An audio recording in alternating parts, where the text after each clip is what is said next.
With quality brand name products at affordable wholesale prices, Cash and Carry is the perfect place to shop. Whether shopping for individual, business, churches, or more, Cash and Carry is sure to meet your needs. Cash and Carry of Cookeville, 931-528-8050.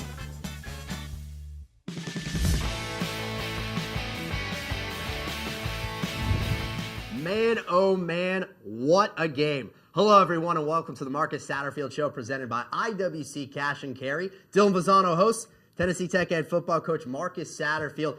It was worth the wait. Golden Eagles hadn't been home in a month. They locked up with Eastern Kentucky this past Saturday night. Two teams put on a show. Ultimately, it was Tennessee Tech that won the football game 33-30 in overtime. But, Coach, I'm going to stop talking because we got to get your thoughts on it. What a game. What a win. It was huge. People have asked me what was different. Did we play better? And really the answer is, like we've talked about all week, was we practiced better than anybody in the country. And that's, if we continue to do that, we're going to have a chance to win more games. But we won that game on Tuesday, Wednesday, Thursday, Friday at practice with our preparation, because if you practice well and you prepare well, then it develops confidence and trust in yourself and with each other. So you can just go out on the game and trust if things do, momentum is going to shift and turn. And when it does, then your work you put in is going to allow you to have a chance to still win the game, and that was a huge step for us the other night. Two great teams, two programs I think that are up and coming. We're going to be playing each other for a lot of years for championships. It was fun game to be a part of. Well, fun game to watch, and you look at the game with all the momentum shifts and everything like that. You've played in a number of close games this season. What was different about this one, your ability to go out and win the football game? I think just piggybacked off of at the end of the Martin game, where we felt like we just ran out of time. The kids, again, throughout the week, their work ethic, the competitive level of practice allowed us to prepare for that type of game. The emotional swings were up and down. We were ahead, we were behind, we were ahead, we were behind. We were in overtime, they were ahead. We got to go out there and we've got to win the game. I think the turning point when we went out for the coin tosses, we won the toss, which was awesome. So we got to go on defense first, and then they got to choose the side, and they picked the wrong side, because we talked about in February when we were doing mat drills in the snow. Just prepare yourself, because we're going to be in an overtime game in this end zone that we're going to win this year. And when they did that, our kids just lit up and started yelling, mat drills, mat drills, mat drills. And they knew they were going to win the game. It was pretty cool. A big step for us, especially based on the first couple of games that we went through. Well, are you ready to check out the highlights? Always. All right, let's do it. Introducing the game highlights, and that is brought to you by Wendy's of Cookeville. Well, we told you it had been a month since the Golden Eagles had been at home. Tennessee Tech playing in this October 1st Saturday night against Eastern Kentucky. Great crowd on hand. Golden Eagles marching out onto the field at Tucker Stadium, and Eastern Kentucky will start with them. Their second drive of the football game. Here goes Jared Sanders. He had 60 rushing yards. There is 59 of them on that play, so the Colonel striked first. Lead 6-0 as they would go for two, Coach, and actually miss it, but your team down early on. Yeah, which was good, because we've been starting fast and not being able to finish. But the neat thing about this is they had 22 rushes for 95 yards. They had one rush for 59, so they had 21 rushes for roughly 30 yards the rest of the game. Our defense played great in the trenches. We pick it up inside 5 minutes of the first quarter. That was a Benny Coney pass for a first down. So it looks like maybe some momentum, but that goes away quickly. Malik Hall, the senior, the interception. Coach, he sets him up great field position. Yep, the team that plays the hardest wins, and we got guys running to the football and a deflected pass, and that's usually what happens if you're running and have great effort. Great field position then, a 2nd and 7 from the 23. There's the freshman Yeedy Thainrat, his longest rush of the evening. 19 yards. Now 3 plays later on a 4th down. Looks like he hands it off. He fakes out the whole stadium. Touchdown, Michael Birdsong. Yeah, and that's a play, we call that manning, but no one knows except the coach and the quarterback. And, we want the guys to run the play like it's going to be a handoff, and it usually works every time. Thank goodness it did for us Saturday night. So at this stage, Tennessee Tech up 7-6, early stages of the second quarter. Here goes Michael Birdsong on a 3rd down and 8 from the Colonel 43. Throws a bullet, a strike that's complete to Jordan Smith for 21 yards down to the Eastern Kentucky 22-yard line. And on the very next play, it's Michael Birdsong. Throws it up for Dantes Bird. Get it, got it, good. It's a touchdown for Bird, touchdown for the Golden Eagles. Yeah, it's huge. That's a play that we'd been working on for 2 weeks. We ran a lot last year at Temple, and we put it in for the red zone, and we got the perfect look, and great call by Justin Riscotti, and executed to perfection for a touchdown. One of 2 touchdowns for Bird, so Eastern Kentucky Couple drives later for them. Now there's 5 minutes to go in the half at this point. Looked like might have been down, but kept on running on that pass completion over to Dan Paul. Gets it into Golden Eagle territory. Right after that, 2 plays later, a 2nd and 6 from the Tech 27. It's Coney, fires a strike to Ryan Marcouche, 27 yards, a touchdown. And, Coach, all of a sudden, it's a 1-point ball game. Yeah, it's we call it grown-up football. That's a grown-up football game. Nothing's going to be easy, so we've got to eliminate the big plays and play better pass defense. This is a big play here. Michael got absolutely lit up and threw a strike. And to see our kids see our quarterback standing there and take hits and deliver the ball and the money like that is huge for us. That was 27 yards to Kip Patton. Result of the drive would be a Nick Madonia 42-yard field goal. This point, Tech leads 17-13. Eastern Kentucky gets the ball back with 22 seconds. Benny Coney's longest pass of the night. Cameron Fogle for 50 yards. Looks like maybe Eastern Kentucky might have something brewing, but after a missed field goal by Lucas Williams, that ended the first half. So, Coach, your team's up 17-13. What'd you tell your guys in the locker room? Oh, it was funny. I mean, we're on the same wavelength now, so they can read my body language. I can read how the locker room is, and I literally just they were looking at me waiting for some kind of Newt Rockney. I was like, all right, so what do you think I'm going to say? It's all about, and they know how to say it. It's us. Don't look at and they say scoreboard. Trust the process. I was like, you got the answers, man. Just go do it. Just relax and finish the game. You've worked and you've prepared yourself for this moment. Go finish it off. Well, buckle up because we have a great second half and overtime. We take you to the third quarter. Of course, Tennessee Tech at this point is leading 17-13.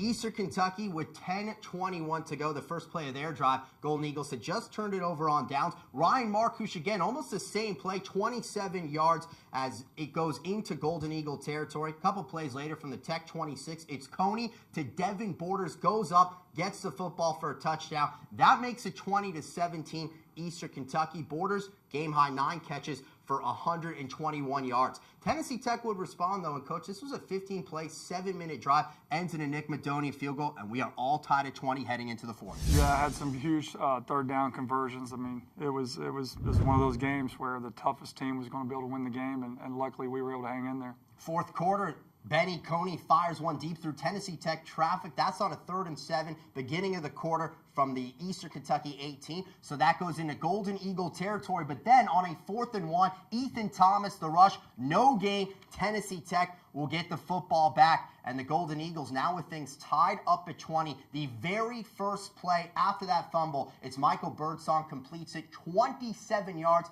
to Dantes Bird. Dantes Bird had a huge game. Yeah, huge game. Made big play after big play. A lot of his catches weren't easy catches, and he was able to come down with it and still run after the catch. And he had a great game. Hopefully he can continue to build off that. But here's Michael. He's literally, if you watched Archie Manning play back in the day, his offensive line couldn't block at Ole Miss. And our guys are struggling a little bit right now, too. So you see him run around. He looks just like Archie Manning, playing back in the 50s or 60s, whenever it was. And what a game he had last night or Saturday night. Doesn't go down there. Completes the 3rd and 8 to Edie Thainrat. That's a 3rd and goal. There is Dantes Bird. There's a touchdown. And there is a Tennessee Tech 27-20 lead. Golden Eagles with a great game by Bird. We told you 7 catches, 116 yards, and 2 touchdowns. So at this point, Tech is up 7. Golden Eagle defense held Eastern Kentucky 0 for 3 on 4th downs. You saw the 4th down try moments ago by the Colonels. Here's another one. 4th and 17 from the Tech 27-yard line. Coney, he rolls left, he goes right, throws it, completes it to Marcouche, but a swarm of Golden Eagles, Coach, bring him down, and they do not get the first down. Yeah, just don't let him behind you. Keep him, behind the sticks and rally to the football, and that was good to see that we've matured. I mean, I don't know if we could have made that play a month ago. So this is now it. 2.5 minutes to go. First play of the drive for Eastern Kentucky. Down 7. That's 22 yards to Devin Borders. Gets it to the 50-yard line. That was the first play of the drive. Here comes the last play of the drive. Benny Coney from the Golden Eagle 25-yard line. He had over 450 yards passing. Escapes that tackle. Throws it up. Coming down with it, Dan Crimmins. And we are all deadlocked at 27. And, Coach, we're going to overtime. Yeah, I loved it. I looked up in the stands. I saw the faces, like, here we go again, and all the things that go into not being a championship football team. And our kids didn't do that. Our kids really responded, and they relished it. And when they chose that side of the field, it was over.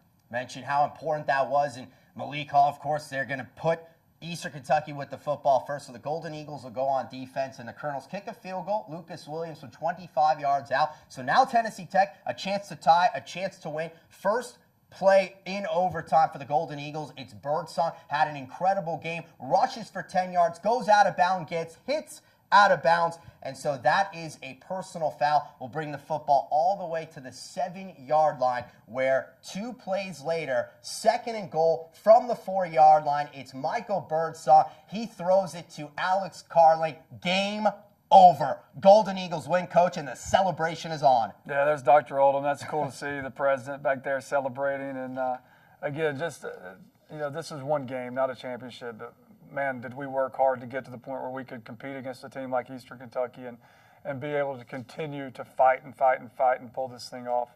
And Coach, just look at the excitement on the team. I mean, it just had to mean so much to find a way to win that game in overtime. Yeah, and the cool thing is the excitement's great, but really, there's Yeedy, and Clay Davis, 2 freshmen, but these kids love each other, man. That's what we've been fighting to get. They truly care for each other, and that's special moments like that last a lifetime. You look at the numbers right here. Definitely a good night to be a quarterback. You start with Benny Coney, 32 of 49, 464 yards through the air, including 3 touchdowns. Big game by Borders, 9 grabs, 121 yards and a score. But Michael Birdsong, he was one of the big stories for Tennessee Tech that evening. 27 of 42, 327 yards, 3 touchdowns. And Coach, we just looked at those highlights. Big play after big play from the senior. Yeah, I mean, the numbers don't tell the beating he was taking during the game, and kept getting up and blood all over him, and made great decisions and leadership on his part. But I mean, to rush for 63 yards, throw for 327, throw 3 TDs, rush for a touchdown,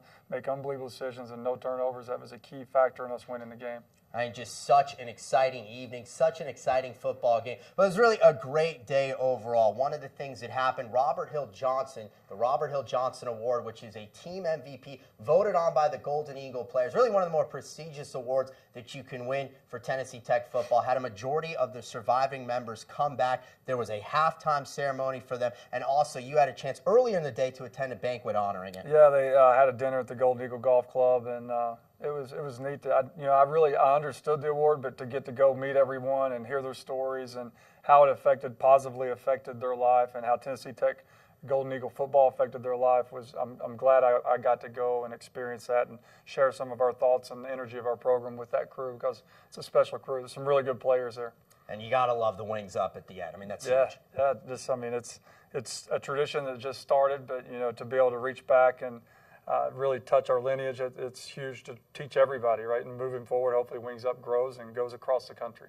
So the Golden Eagles claimed their 2nd Ohio Valley Conference victory. They were one of 4 games Saturday throughout the league. Let's check on what else went on in the Ohio Valley Conference, presenting the OVC scoreboard and standings. That is brought to you by the OVC Digital Network. Murray State with a 45-17 win over Austin. It was a monstrous game by senior quarterback Katie Humphreys. He completed a school record 49 passes for 455 yards and 5 touchdowns in that game. Thriller over in Nashville, 2 in-state teams. Tennessee State against UT Martin, won by 4 by the Tigers with 18 seconds left. Ronald Butler connected with Patrick Smith in the back corner of the end zone from 9 yards out. So TSU is now 4-0 on the season, and you got to give love to their field goal kicker. He had a 54-yard kick. Lane Clark also a 57-yarder as well, the longest kick all season long. And then Eastern Illinois, nationally ranked team, really shows you the depth of the conference. Southeast Missouri in Cape Girardeau, 21-14 was the victory for the Red Hawks, and they are now 2-0 in the Ohio Valley Conference. So, Coach, you see those games. You're about to take a look at the OVC standings. What kind of jumps out at you? The parity, like you said. I think you hear every coach talking in the teleconference today. It's talking about the parity of the conference, which is good. I think the buy-in of the universities at the different institutions of their football programs is a direct reflection of teams like SEMO beating Eastern Illinois. I mean, that was a shocker. Us beating Eastern Kentucky, that was a shocker to a lot of people.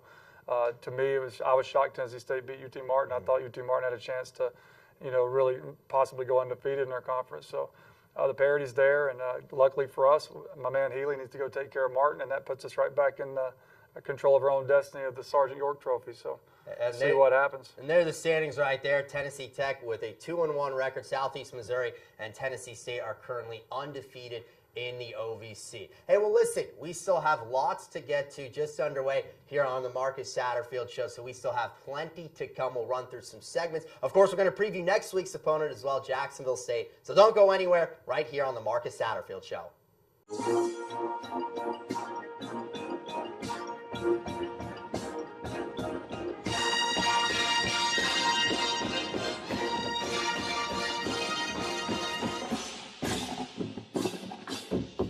Wherever, whenever, cheering for whoever. There's one place to go for free OVC sports. The OVC Digital Network.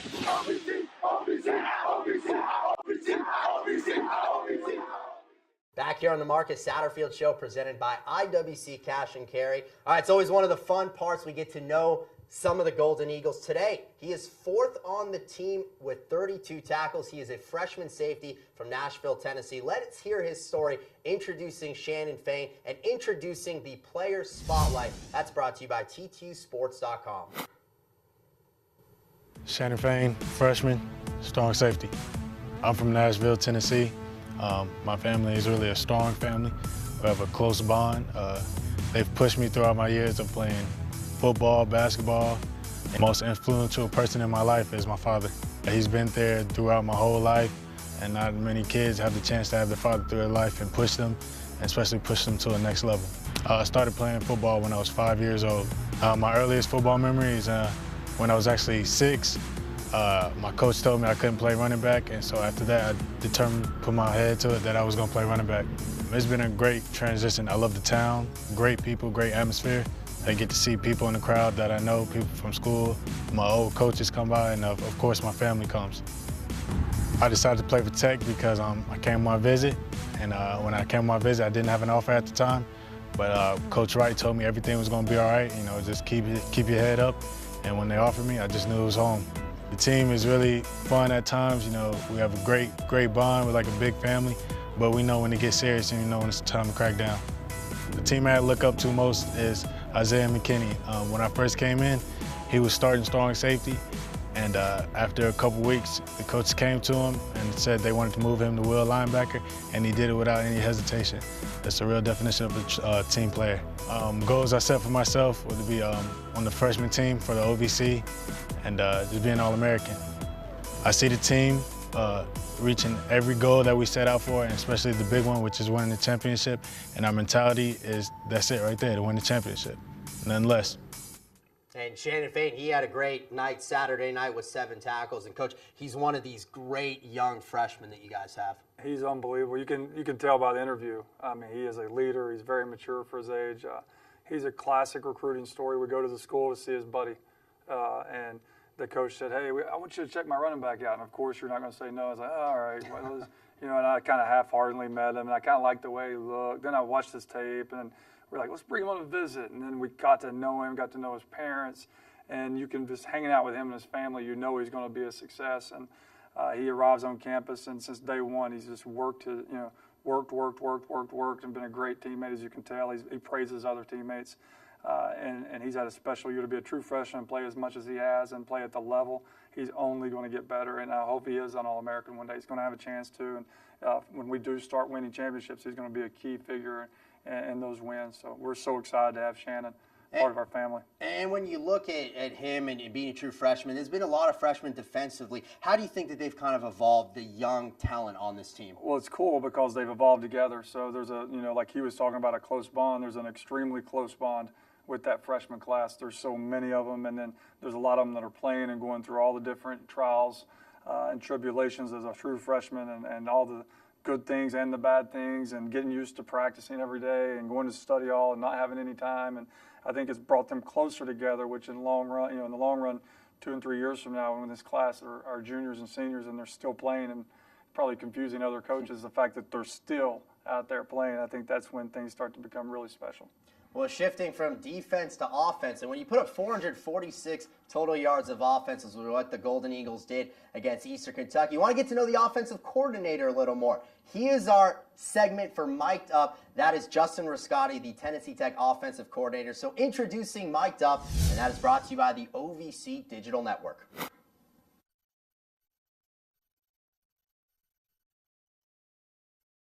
Let's make it a great day. Let's make it a great day. Hey, don't fall below the standard, right? Compete at a high level, every rep. Dominate every rep. You have that ability, just be consistent with it.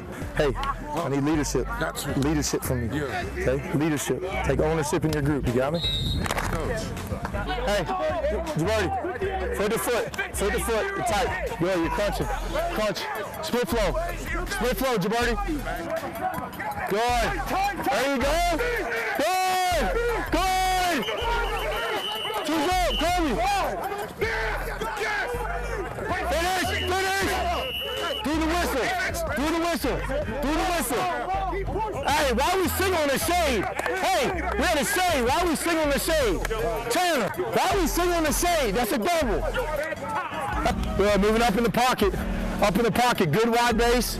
Feet low to the ground. Graze the grass. Good. Finish. There you go. Good. Quick. Finish through. Good, Colby. Good ball. Good ball. Quicker. Quick. Good, Andre. Good base. Good. Eyes downfield. Good. Nope. Finish. Tuck. Good. Move. There you go. Good balance. Good balance. Remember, stay in the pocket. Let your eyes tell you to escape, right? Let your eyes tell you to escape. Wow. Good. Hide your off hand. Make it. Good. Carry out your fake. Carry out our fake. Here we go. Ball 3. Here we go. There you go. Good. We got Army there, right? Okay. Here we go. Lock in the backside, so we got to handle that bubble. Good. Nice job. Get upfield. Get upfield. Hey, much better with emotion there. Good job. Perfect, Edie, right? You forgot I'm perfect. Here we go. And Coach, what do you know? Another one on your staff with a lot of energy. Yeah, I mean that is a trademark of our staff, and Justin does a great job. Justin's got the hardest job on staff. When you're the offensive coordinator for a head coach that's been the offensive coordinator for the last 8 years of his life, it's misery. I feel bad at times, but he keeps telling me he's okay and can take it. But that's a tough job, and he handles me extremely well. And I put a lot of pressure on him during the week. And he's lived up to the challenge. And, I don't even wear headsets during the game. He does it all. He's done a great job with his staff, developing his staff how he wants them. And decision-making has been great. And then, just a testament to that last game. 92 plays, 42 minutes of time possession, 29 first downs, and the quarterback performing like you did, I think says it all. And hopefully we can keep Justin around here for a while. But, he's a young up-and-coming coach that's got a chance to be a really good coordinator and head coach in the future.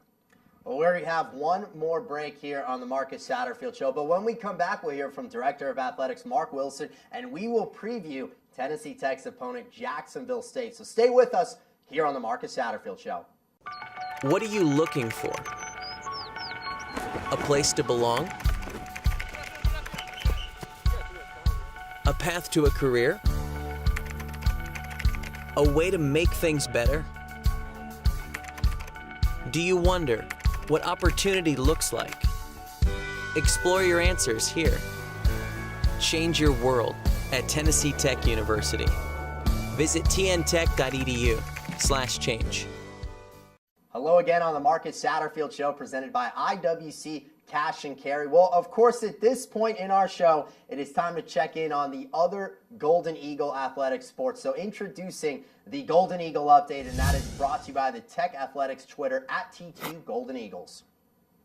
The Golden Eagle soccer team remained unbeaten in Ohio Valley Conference play, tying Morehead State 1-1 on Sunday. Abby Gehring had the lone goal for the Golden Eagles on a penalty kick, who are tied for third in the Ohio Valley Conference standings, a three-way tie.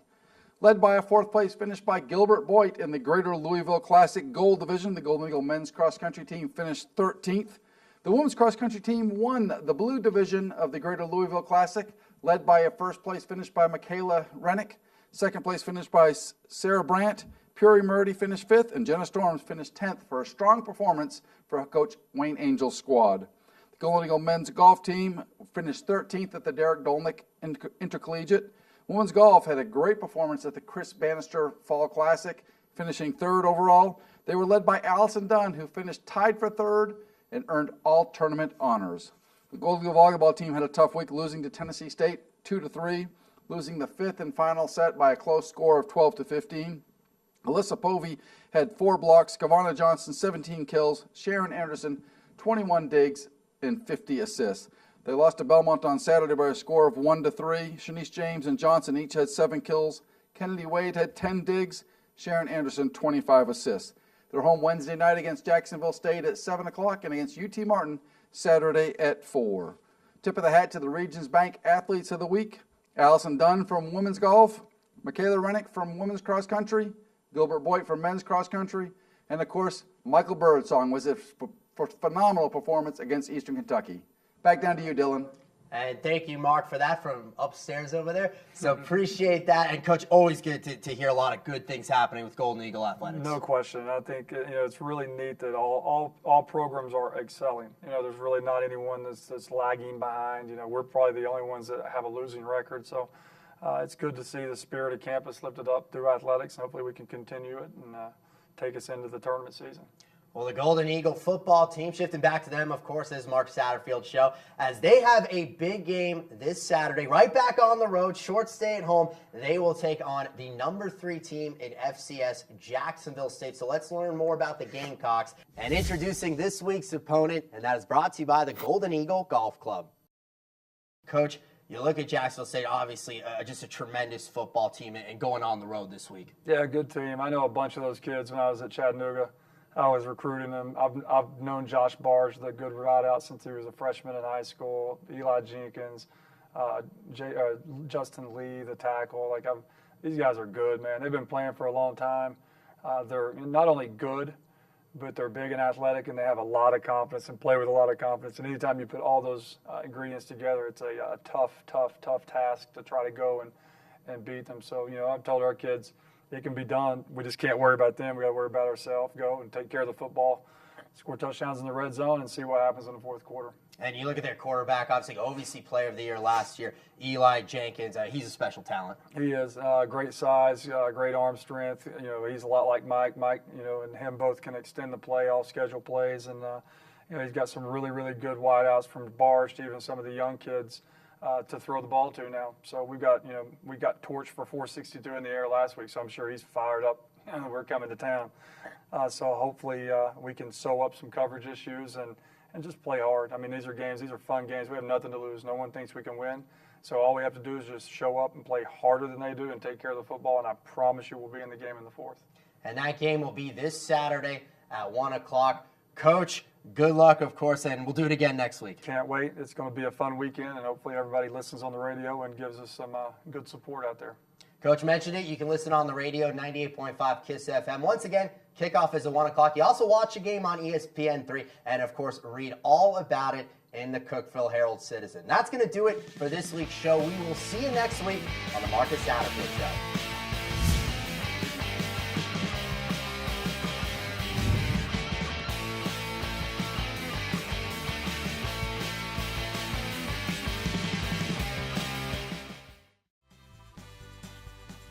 With quality brand name products at affordable wholesale prices, Cash and Carry is the perfect place to shop. Whether shopping for individual, business, churches, or more, Cash and Carry is sure to meet your needs. Cash and Carry of Cookeville, 931-528-8050.